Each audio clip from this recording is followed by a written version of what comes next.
Thân chào cả nhà, không nên xem chùa đâu đó. Nhớ đăng ký, like, comment để ủng hộ team nha. Khi bà ngoại 90 tuổi của tôi đi du lịch về, sự thèm ăn của bà ấy ngày càng tốt hơn. Một người có thể ăn hết 3 dĩa thịt lớn. Tôi vô tình đăng một vài video lên mạng. Kết quả là va dân. Tuy nhiên, có người bình luận bên dưới. Đây không phải là bà của bạn, mà là một con gấu mặt người. Khi bà ta ăn hết thức ăn, bà ta sẽ ăn các bạn. Bà tôi đã trở thành bà ngoại quốc dân, bởi vì khẩu vị của bà ấy rất tốt, được cư dân mạng trìu mến gọi là bà ngoại ăn hàng. Có người nói xem bà tôi đáng giá. Thậm chí nhiều năm chán ăn cũng biến mất. Hôm nay tôi bắt đầu livestream đúng giờ, đặt một đĩa đầy thịt bò trước ống kính. Bà tôi cười hì hì nói các bạn nhỏ. Chào buổi tối. Hôm nay bà ngoại livestream cho các bạn ăn thịt bò. Phòng livestream nhanh chóng tràn ngập một nhóm người hâm mộ trung thành. Đến xem ăn hàng bà ngoại livestream đồ tạo tác ăn cơm. Tôi không giấu các bạn, trước đây con tôi không thèm ăn gì cả. Sau khi xem livestream của bà ngoại, khuê 2 bát cơm, bà ngoại đúng là người giảm cân. Tôi mỉm cười nhìn màn hình này, nhưng một trong số đó thật đáng sợ. Tôi nói, còn gì nữa, bà già này. Đây rõ ràng là một con gấu đen. Tôi cau mày, bà tôi không biết chữ, cho nên cũng không hiểu những bình luận. Đối mặt với một bàn đầy thịt bò, bắt đầu thưởng thức. Đây là một con gấu đen mặc da người. Ba bạn sớm đã bị gấu đen ăn thịt rồi. Đối với những lời lẽ xúc phạm như vậy, tôi cảm thấy tức giận. Người kia không hiểu sao nói, bà là một con gấu đen. Trong phòng livestream, người hâm mộ cũng bắt đầu phản công bạn anti tôi. Bà nội có mục đích gì? Bà ngoại đáng yêu của chúng tôi bị bạn gọi là gấu đen.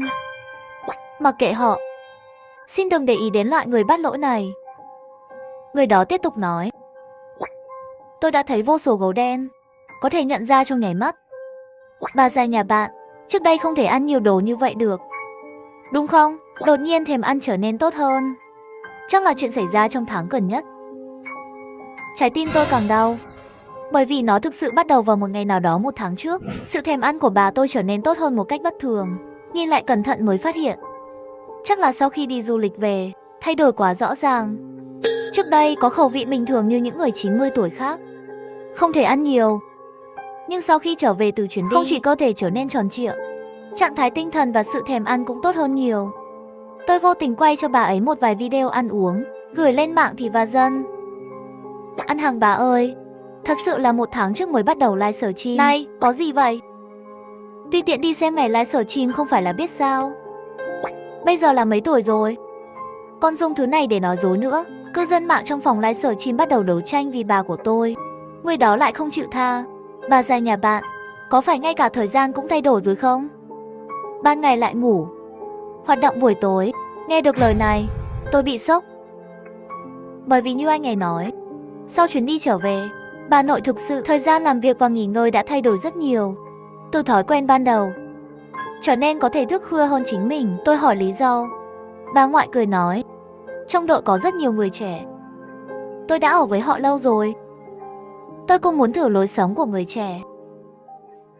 Ban đầu mặc dù lo lắng về vấn đề sức khỏe của bà ngoại, nhưng thời gian chứng minh bà nội không sao. Nó tràn đầy năng lượng hơn, trông cũng trẻ hơn nhiều. Nhìn thấy bình luận trong phòng livestream ngày càng nhiều, bà tôi nheo mắt.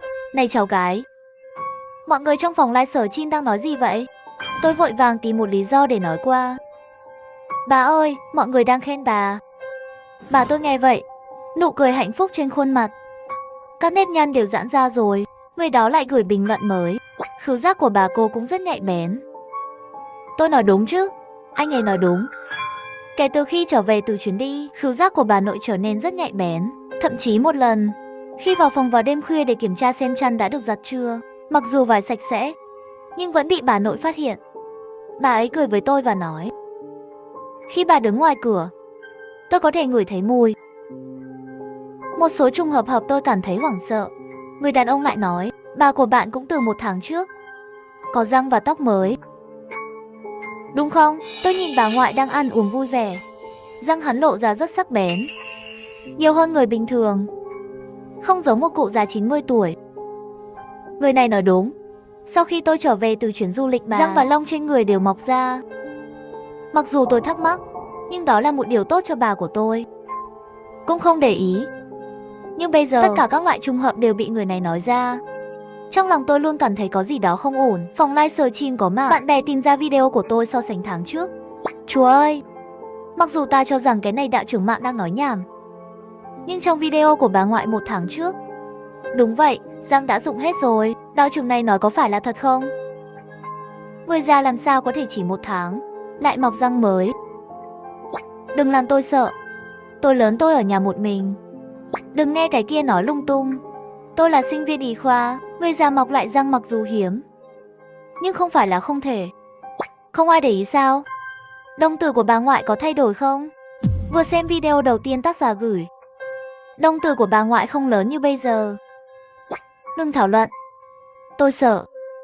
Càng nhìn vào mắt bà tôi càng cảm thấy kinh khủng. Nhìn vào thông tin bình luận trong phòng livestream bắt đầu hỗn loạn. Tôi chỉ có thể vội vàng kết thúc livestream. Thấy tôi tắt thiết bị livestream rồi, bà của tôi vẫn còn chút khó hiểu. Con gái, bà mới bắt đầu ăn thôi. Sao lại tắt rồi? Còn có rất nhiều bạn nhỏ ăn không ngon miệng. Chờ tôi ăn. Nhìn vào mắt bà nội, tôi thấy đôi mắt của bà ấy thực sự khác với trước đây. Lúc trước, đồng tử của bà nội rõ ràng là kích thước bình thường, nhưng lúc này đồng tử của lại vừa đen vừa to. Có vẻ như lớn gấp đôi so với trước đây, thực ra trông khá đáng sợ. Mặc dù nghe nói một số người già, theo tuổi tác sẽ dẫn đến thay đổi đồng tử, nhưng lúc này trong lòng tôi vẫn cảm thấy bất an. Tôi lắc đầu, tự nhủ, đạo trưởng Thanh Phong kia chắc chắn là nói dối. Đây là bà của tôi, làm sao có thể là một con gấu đen? Sau khi bà tôi ăn xong một dĩa thịt, còn chưa hết, liếm môi. Khi bà ấy cười tuét tuét, tôi thấy răng bà nhọn hơn trước, hơi sắc nét, thật nhìn trông giống như răng của một loại động vật nào đó. Con gái nấu cho bà một nồi thịt nữa đi. Tôi vẫn còn đói. Bà tôi sờ sờ bụng mình nói, bây giờ sức ăn của bà đã vượt quá tổng lượng thức ăn của cả gia đình chúng tôi rồi. Khi mẹ tôi đi mua thịt, ngay cả ông chủ cũng nghĩ, nhà chúng ta nuôi động vật lớn gì. Bà ơi, bà ăn nhiều quá. Ăn nhiều như vậy trước khi đi ngủ không tốt lắm. Sau khi tôi khuyên, mặt bà nội thay đổi. Đồng tử co lại thành những đường mỏng, nhìn thẳng vào tôi, mắt sắc như kim thép.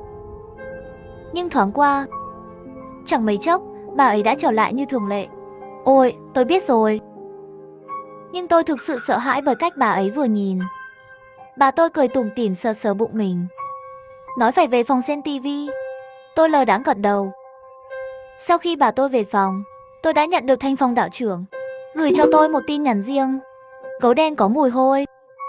Cho dù hắn mặc da người, vẫn không thể che giấu mùi hôi trên người.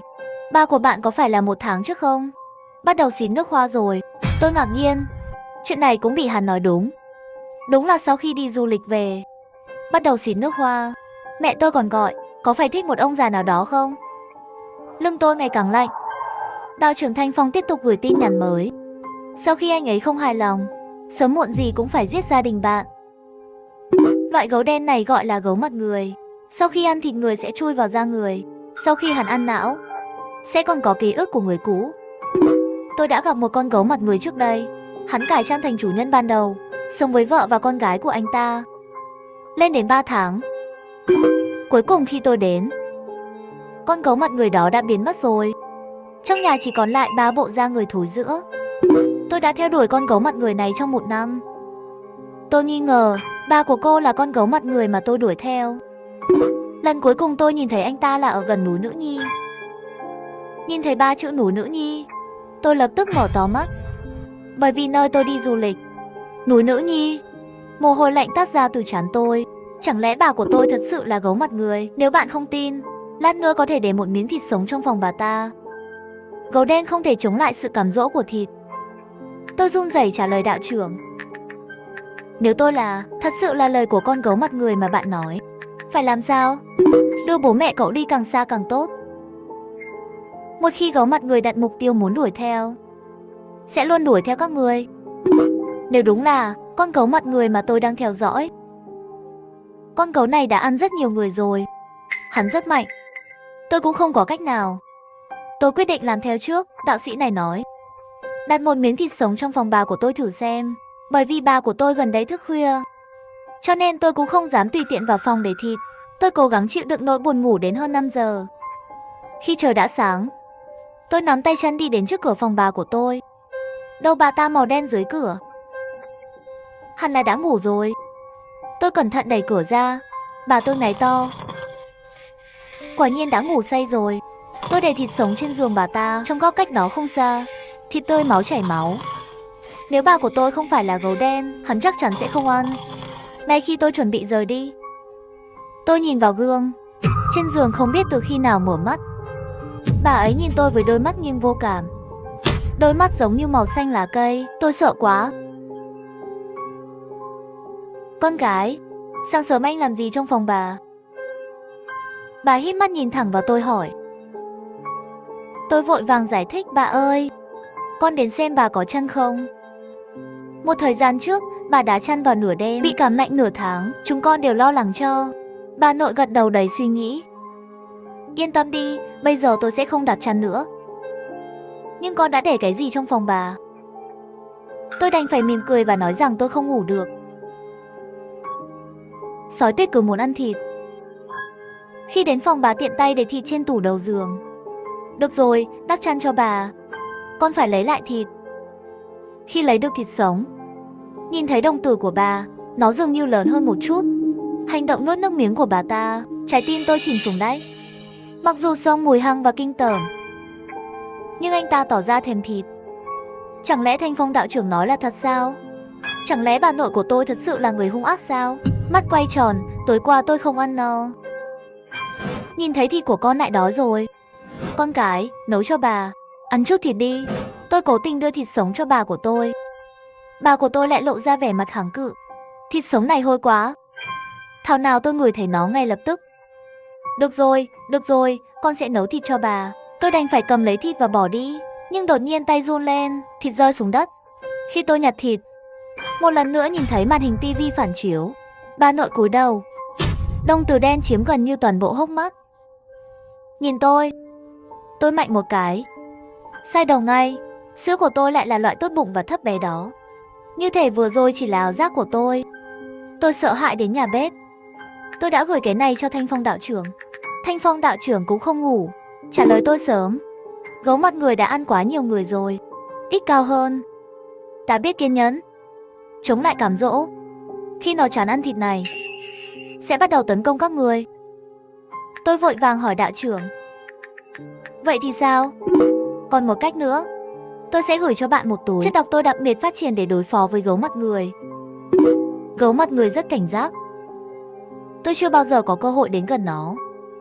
Nhưng cô có cơ hội. Nhưng chất độc này không thể rút ra cùng một lúc, chỉ làm cho nó yếu hơn. Tôi có thể làm điều đó. Tôi sửng sốt, bởi vì bây giờ trong lòng tôi chỉ có chút nghi ngờ mà thôi. Nhưng để tôi thực sự đầu độc bà của tôi không thể làm được. Thanh Phong đạo trưởng thấy tôi chậm trễ không trả lời. Trở lại, tôi biết bạn vẫn chưa hoàn toàn tin tưởng tôi. Như vậy đi, bạn đi xem sau cổ bà của bạn. Có vết thương không? Cơ thể người bên trong cũng sẽ không có dấu vết, nhưng vết thương vẫn còn ở sau cổ. Khi tôi đang chuẩn bị trả lời đạo trưởng Thanh Phong, đột nhiên nhìn thấy một bóng người đứng sau cánh cửa kính. Thì ra là bà tôi, lặng lẽ đứng đó, không có biểu cảm trên mặt, nhưng làm tôi giật mình. Bà ơi, bà làm con sợ. Tại sao đi bộ không có âm thanh? Bà ngoại có vẻ mặt kỳ lạ. Con gái đã bao giờ nghe thấy tiếng động vật đi mà không có âm thanh chưa? Một nỗi sợ hãi dâng lên từ lòng bàn chân tôi. Nhưng bà ngoại lại cười nhìn con sợ như vậy. Tôi chỉ đùa thôi. Người ta thường nói rằng khi chúng ta già đi, như mèo, đi bộ không có âm thanh. Nói xong hít mũi. Thơm quá. Hắn nhìn chằm chằm, mở miệng mỉm cười nói. Tôi đột nhiên cảm thấy ba cười có chút đáng sợ. Miệng gần như chạm tới dái tai, để lộ răng vàng. Răng dường như trở nên sắc nét hơn. Tôi thậm chí không biết bà ta đang nói về thịt hay là đang nói tôi thơm. Đột nhiên bà đến. Bà đã đói cả đêm rồi. Hắn sờ bụng mình, nghe thấy tiếng bụng gầm gừ, nhìn thịt trong nồi, trong mắt dường như lóe sáng màu xanh lá cây tham lam. Bà ơi, thịt này còn cần nấu thêm một lát nữa mới có thể chín. Nhưng lời nhắc nhở của tôi đã bị phớt lờ. Không sợ nóng, bà ta lấy một miếng thịt ra khỏi nồi, cho thịt nửa nóng vào miệng. Máu chảy xuống khóe miệng. nhưng hắn lại không để ý nuốt. Ngay cả xương cũng bị gặm nát. Nhìn cảnh tượng kinh hoàng này, tôi càng nghĩ rằng bà ngoại trước mặt tôi là một con gấu mặt người. Hắn quay lưng về phía tôi, thân hình, cách ăn uống khiến tôi có ý nghĩa. Tôi lặng lẽ đến gần, muốn xem trên cổ hắn có vết thương nào không. Ngay khi tôi định mở cổ hắn ra, bà tôi đột nhiên ngừng ăn thịt. Hắn vẫn quay lưng về phía tôi, không quay đầu, nhưng đôi mắt lại bị ép vào khóe mắt. Nhìn tôi, bà rời ngậm miệng, giọng nói nghe trầm hơn bình thường rất nhiều. Con làm gì thế? Tôi nhanh chóng giải thích. Bà ơi, bà có một con muỗi trên cổ, con đang chuẩn bị loại bỏ nó. Bà của tôi từ từ, nói thế hả? Điều làm tôi không ngờ là bà chủ động cởi áo của mình ra. Tôi thấy cổ bà ta sạch sẽ, không có vết thương. Lúc này tôi mới thở phào nhẹ nhõm. Điều này chứng minh bà của tôi không phải là mặt người. Một cảm giác tội lỗi hiện lên trong lòng tôi. Từ nhỏ bố mẹ bận rộn công việc, đi công tác thường xuyên. Về cơ bản là do bà tôi chăm sóc tốt cho tôi. Ở nhà này, người thân thiết nhất với tôi là bà tôi. Tôi nghi ngờ, nhìn thấy tôi đứng đó. Bà nghi ngờ nói, 2 ngày nay con nhìn thế nào cũng lạ. Tôi lập tức tỉnh lại, cười với bà ấy và trả lời, bà ơi, thịt này nửa chín, ăn xong sẽ bị bệnh, con sẽ nấu cho bà. Thấy tôi nói vậy, bà tôi cũng ngoan ngoãn gật đầu, ngồi xuống ghế sofa rồi. Tôi nghĩ những hành động kỳ lạ gần đây của bà tôi có thể liên quan đến tuổi già. Tôi lên mạng kiểm tra thông tin, người ta nói rằng người già đã đến một độ tuổi nhất định cũng sẽ giống như trẻ con. Tôi đã gửi tin nhắn riêng cho Thanh Phong đạo trưởng. Tôi đã xem cổ của bà tôi, không có vết thương. Nó không phải là con gấu mặt người mà bạn nói. Không thể nào, bạn chắc chắn là một con gấu mặt người. Tôi sẽ không nhìn nhận sai. Nếu không có vết thương trên cổ, vậy còn một khả năng nữa, đó là 2 bộ da người mà anh ta mặc. Tôi cảm thấy hơi không nói nên lời. Thanh Phong đạo trưởng này nói chuyện sao càng ngày càng huyền bí rồi. Cũng chính lúc này, tôi nhận được tin nhắn riêng từ một người lạ mới. Người lạ này tên là thợ săn gấu chuyên nghiệp. Xin chào, hôm qua có một người tên là... Người của Thanh Phong đạo trưởng đã tin riêng cho bạn. Ông ấy cũng nói với bạn rằng bà của bạn là một con gấu mặt người. Ngươi đừng tin lời của Thanh Phong đạo trưởng này, bởi vì hắn căn bản không phải là người, mà là một con gấu mặt người. Tôi sửng sốt. Điều này đảo ngược quá đột ngột. Tạm thời tôi hơi không phản ứng được. Đạo trưởng Thanh Phong vốn là sư đệ của tôi. Chúng tôi đã theo dõi một con gấu mặt người. Con gấu mặt người này là con xảo quyệt nhất mà chúng tôi gặp phải. Chúng tôi đuổi theo đến gần núi Nữ Nhi. Nhưng ở đâu? Tôi và sư đệ mất liên lạc rồi. Hắn mất tích. Khi tôi nhìn thấy anh ấy, phát hiện anh ta đã bị gấu mặt người ăn thịt rồi. Gấu mặt người mặc da người của mình. Tháng trước cô đã đến núi Nữ Nhi, đúng không? Gấu mặt người thật kỳ lạ, rất ám ảnh với thức ăn nó nhìn thấy. Chắc lúc đó anh ta đã để mắt đến bà của bạn rồi. Nhưng hắn không có cơ hội. Anh ta có hỏi địa chỉ của bạn không? Trái tim tôi lạnh. Thanh Phong đạo trưởng của thật hỏi tôi địa chỉ, nói muốn làm cho tôi kế hoạch thuốc có thể đầu độc mặt người. Nhưng tôi không đưa cho anh ta. Một khi gấu mặt người biết bà của bạn ở đâu, hắn sẽ đến và ăn thịt gia đình các người. Tôi không thể đối phó với con gấu mặt người này. Vì vậy, bạn không được cho anh ta địa chỉ. Tôi cảm thấy rùng mình. Thảo nào đạo trưởng Thanh Phong có thể biết nhiều chi tiết như vậy. Tôi biết tôi đã ở đâu trên núi Nữ Nhi. Hóa ra anh ta là con gấu mặt người đó. Tôi gần như tin anh ấy khi nghĩ về nó. Lưng tôi toát mồ hôi lạnh. Gia đình bạn đã bị gấu mặt người theo dõi rồi. Cẩn thận đấy. Tôi đang vội. Nhanh lên hỏi đi. Vậy tôi phải làm gì đây? Gấu mặt người có một điểm yếu. Họ phân biệt con người bằng mùi. Nhưng tầm nhìn rất bình thường.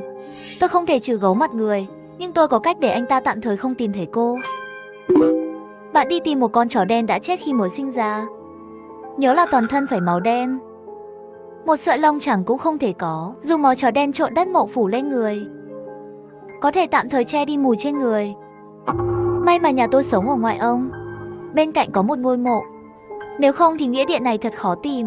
Cũng là trùng hợp, con chó đen đã chết. Cũng không biết có phải ông trời đang giúp tôi không. Vừa nhìn con chó đen nhà hàng xóm của tôi. Chết rồi, 2 thứ này đều ở đây. Hàng xóm cũng không biết tôi dùng chó làm gì. Tôi chỉ nói là gần đây tôi có chút hứng thú với nghiên cứu mẫu vật. Hàng xóm cũng không có nhiều thắc mắc về việc này, nhưng cô ấy nhìn tôi rồi lại muốn nói. có điều gì muốn nói với tôi không? Chị Cầm nhìn tôi, lại nhìn phía sau tôi, giống như xác định ai đó không có ở đây. Tiếp theo tập trước, chị Cầm hàng xóm nói với tôi khi chị tặng con chó đen nhỏ cho tôi đã thấy một cái gì đó giống như một con gấu đen trèo ra từ cửa sổ tầng 2 của nhà bạn. Một khối đen. Tôi đã sợ hãi. Nghe mô tả của chị Cầm, cả người tôi lập tức tê liệt. Nhưng suy nghĩ thứ hai có thể là mình bị lóa mắt. Bởi vì gấu bên trong có đầu người. Làm sao có thế? Tôi nín thở. Nhanh chóng hỏi, bạn có nhìn rõ khuôn mặt người đó không? Chị Cầm lắc đầu. Thứ đó nhanh chóng biến mất. Tôi chưa thấy mặt hắn. Tôi nhận lấy túi đựng chó trong tay chị Cầm. Vào đêm đó, tôi bị sốc bởi lời miêu tả của chị Cầm. Trong lòng tràn đầy lo lắng và sợ hãi. Nếu có ai đó ẩn nấp xung quanh chúng ta, nếu anh ta mặc da người của gia đình tôi, vậy thì hậu quả không thể tưởng tượng được. Đột nhiên đầu nổ tung. Tôi quyết định dùng phương pháp mà người săn gấu đưa ra, sử dụng xác chết và đất mộ của con chó con đen đã chết để tạo ra một hỗn hợp che đi mùi hương. Sáng hôm sau, tôi đang cầm xác con chó đen, mang theo tuyết cầu của tôi, vội vã đến nghĩa trang gần đó. Tôi rửa bằng đất mộ và chó con đen, trộn để làm chất bôi. Toàn bộ quá trình khiến tôi cảm thấy rùng mình, nhưng để bảo vệ gia đình, tôi phải làm tất cả. Nhưng lúc này, tôi đột nhiên nhận được tin nhắn riêng từ Thanh Phong đạo trưởng. Nếu có một tên thợ săn gấu chuyên nghiệp liên hệ với bạn, xin đừng tin lời anh ta. Hắn là sư huynh của ta, 1 tháng trước trên núi Nữ Nhi. Hắn đã bị gấu mặt người ăn rồi. Nhìn thấy tin tức này tôi lập tức bối rối. Người săn gấu nói đạo trưởng là gấu mặt người, nhưng đạo trưởng nói rằng người săn gấu đã bị gấu mặt người ăn thịt. Tôi lập tức nghĩ đến đạo trưởng nói bà tôi là gấu mặt người. Bây giờ không phải chỉ có 2 con gấu mặt người sao? Tôi bối rối trả lời. Trước đây anh còn nói bà tôi là gấu mặt người. Bây giờ sao lại ra một con gấu mặt người nữa?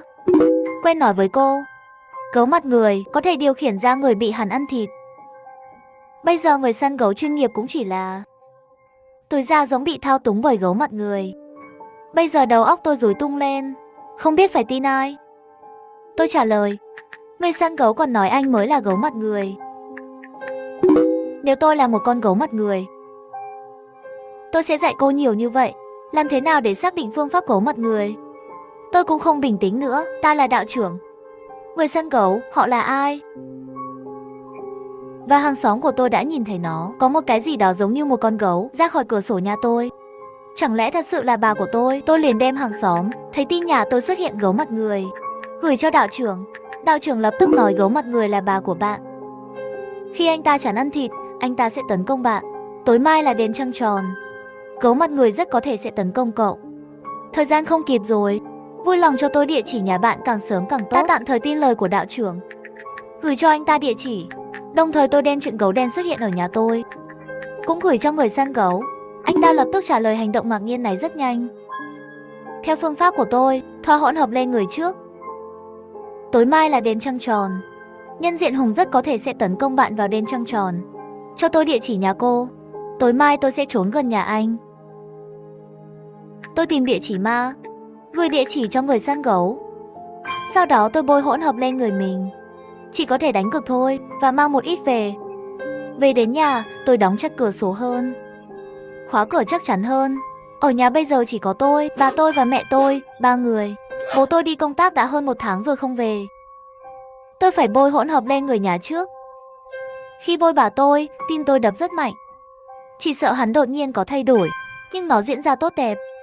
Bà của tôi luôn rất hợp tác, không có động tĩnh lớn, chỉ là ghét hôi thối thôi. Thời gian nhanh chóng đến vào tối hôm sau. Ngoài cửa sổ bị ánh trăng chiếu rất sáng, chỉ là rất kỳ lạ. Trăng đêm nay là màu đỏ máu, báo hiệu sắp xảy ra chuyện lớn. Mẹ tôi, bà tôi đã bị tôi dỗ vào phòng từ lâu rồi. Chỉ có tôi và Tuyết Cầu ngồi trên sofa xem tivi. Đột nhiên, bên ngoài cửa sổ hình như có một bóng người thoáng qua. Tuyết cũng bắt đầu kích động, nhảy xuống đất không ngừng điên cuồng sủa. Ngay sau đó là một tiếng nổ lớn. Tôi đã bị sốc bởi âm thanh này.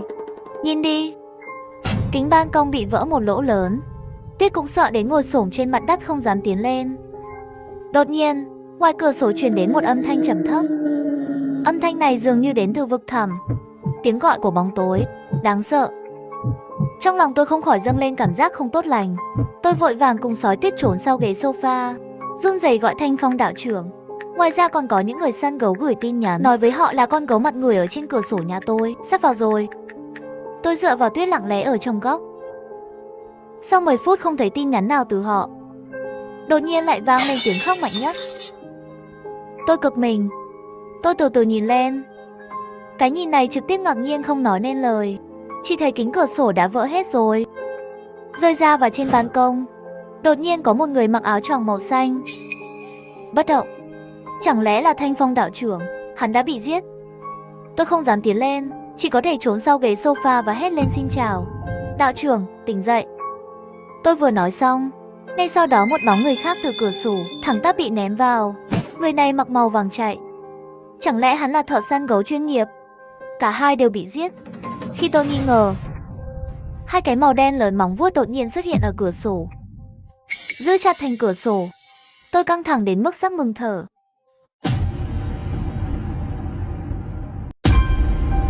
Vì lý do bản quyền, câu chuyện này là do tôi bịa ra. Kết thúc cũng không cập nhật được nữa. Câu chuyện này dựa trên tiểu thuyết Đêm Trăng Đỏ. Các gia đình muốn xem kết thúc đầy đủ, ghé kênh Kito tập dài. Cảm ơn các bạn đã hiểu và ủng hộ.